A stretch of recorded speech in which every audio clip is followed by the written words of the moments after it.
C, Mike.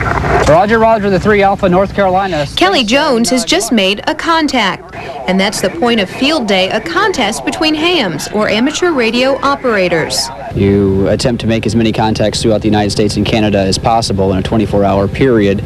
To do so, the hams are only allowed to use basic radio equipment powered by anything but commercial electricity.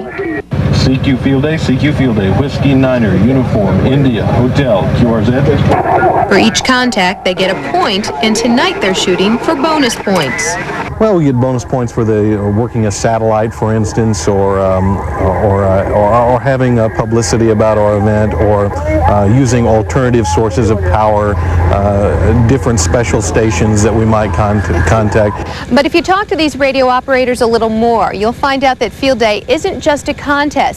It's actually an emergency drill to prepare them for natural disasters.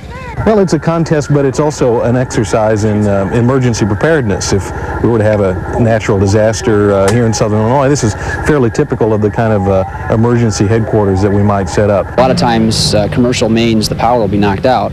So normal communications, telephone, for instance, you wouldn't have that capability because the lines would be down. With radio, you don't need wires to connect you from one point to the other, so you just get on the air and make contact to wherever you need to go. Which means these hams could one day have to turn a fun hobby into a life-saving function. In Carbondale, Joyce Peterson, News 3. Governor Jim Edgar had a busy day of groundbreaking festivities, and those events could mean the beginning of a decline in unemployment in our area. Edgar was one of the dignitaries at a ceremony in Metropolis.